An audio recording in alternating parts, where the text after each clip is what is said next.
Великолепен ретур, Уинър.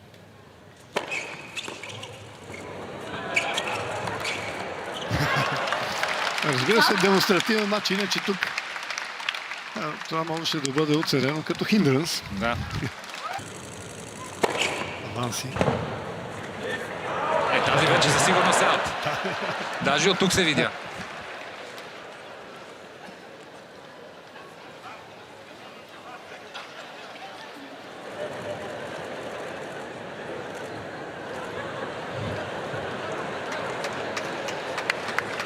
Иска да му покаже какъв жест трябва да направи.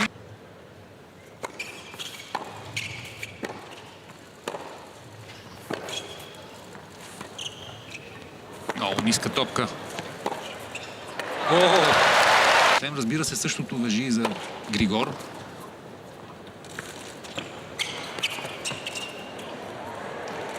Топката е добра.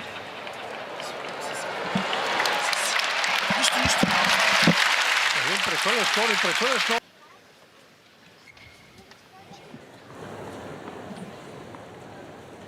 С банк Циципас срещу Григор Димитров.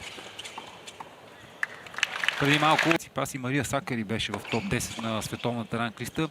За съжаление, напоследък и тя малко позагуби от това, което Григор направи още от 2011 година, когато дебютира в турнирите от големия шлем.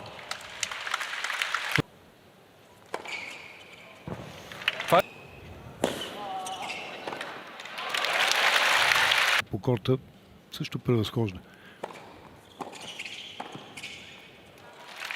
Ето, може да използва по-често и по-добре лифтираният, атакуващият бекхенд, докато Григор предпочита да залага повече на слайс.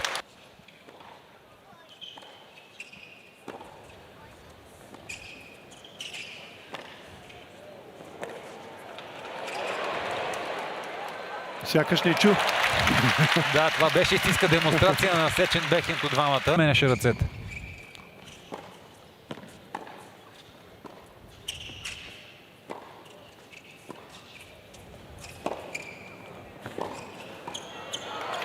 Тук Флавио Коболи направи 103 пъти на 21, обикаляйки целия корт. Ами, говори се, че ще бъде извикан на проби в Рома, любимия си отбор. Много добре посрещна Григор тук.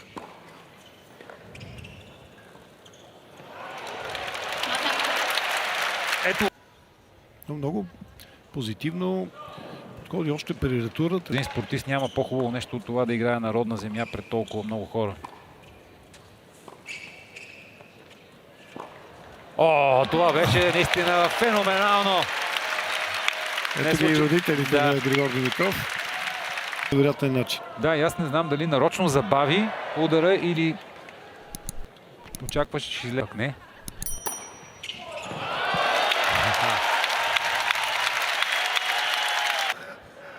Тук решението обаче на Боряна Джубалийска е, че тия матч се прилага тази тактика.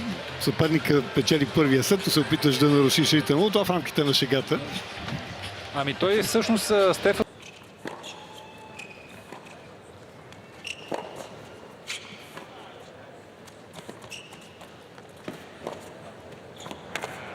Много умело успя отново на Уимбълдън 2014 и кой го спря? Джокович. Вездесъщия Джокович. След това полуфинал, от който пренастоя стара 2017 загуба от Надал, също в един невероятен матч. За мен това е най-добрият тенис, който Григор е показвал. 2017-та. Тогава той беше 78 и световната ранглиста. И всъщност стана най-ниско ранкираният полуфиналист в турнира.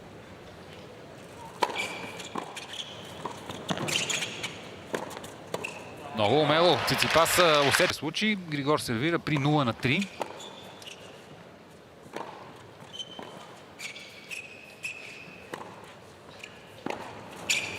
Празен корт сега. И разбира се, Циципас няма как да гони тази топка. Той беше готов и да продължи. Но този път имаше сигнал от съдята на линията. Просто недостатъците са повече от преди.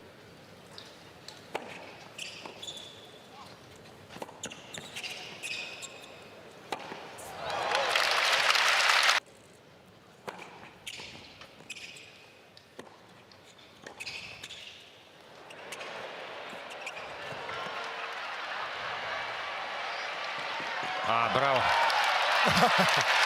Това не беше по сценарий, така се получи, но едно от най-атрактивните разигравания след намесата на мрежата. Всъщност това, което направи тук... Още една топка, която изглеждаше като аут.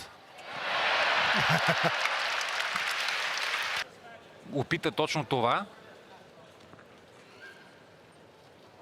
С базата, съответно, която е създадена на времето.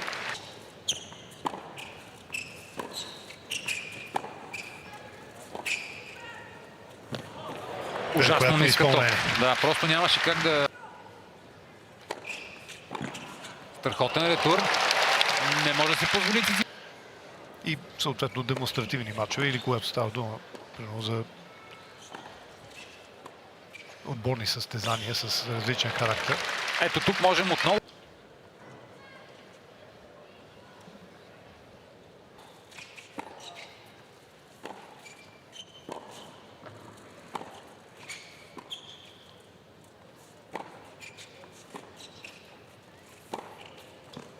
Много добре подготвена атака от Григор. Рожба на любовта между Юлия Салникова и Апостол Циципас, които се запознават, когато той е съдия на линия на турнира, който тя участва. Тоест, сега като маха... Не се чу отсъждане.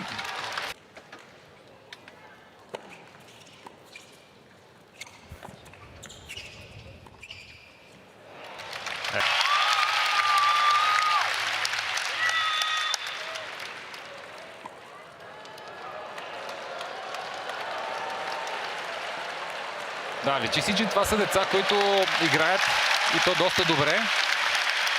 Браво, много добре се вписаха. Ще изиграят още една точка.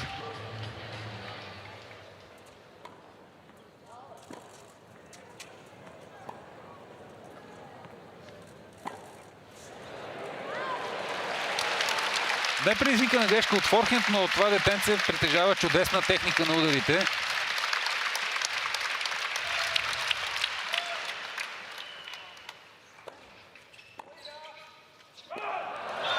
С този ретур аут приключва тенис галата на Полсбанк.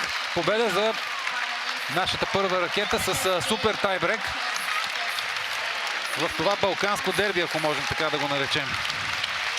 Дербито на бившите номер 3 световната ранглиста, най-успешните тенисисти в историята, съответно на България и Гърция. Всъщност не знам до каква степен е важно кой спечели матчът. Големите победители са всички тези, които имахме възможност да го гледаме, да го коментираме и да се радваме отново на голям тенис в София. Корта с Георги Димитров днес. Григор е супер звезда. Е един страхотен тенисист, невероятен и наистина ми беше много приятно днес да споделя корта заедно с него.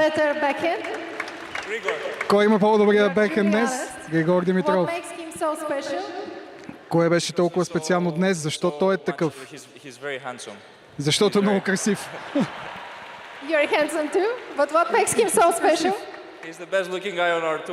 Той е най-добре изглеждащият тенисист в целия тур. Всички трябва да се учим от него.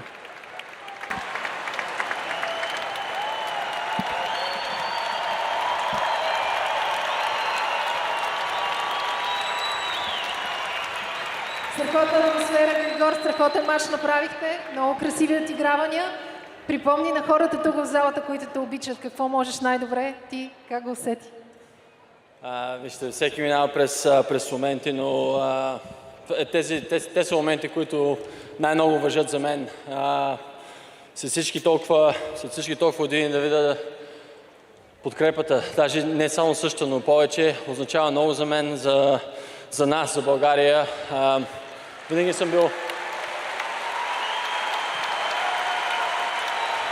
съм бил горд българин. Продължавам напред. Наистина благодаря ви, че споделяте точно тези моменти с мен. Както казах, за мен те са най-важните. Благодаря също за подкрепата за фондацията на всички вас, на спонсорите, всички, които стоят за това събитие. Означава много за нас също така. Благодарен съм много на Стефанос, че е с нас в този момент. Наистина много хубава. доста много добро момче, наистина. И продължаваме. Каза, че искаш да се почувстваш прият в България. Днес почувства ли се прият у дома? Днеска може би е най-щастливия ден от много дни насам, така че гледам само да го оценя и да го споделя с вас. Колкото си може повече ще удължа тази вечер, така че благодаря ви, много ви благодаря. И ние ти благодарим и ти желаем много късмет.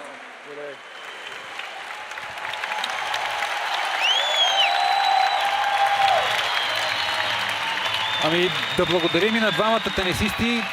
И за нас беше огромно удоволствие.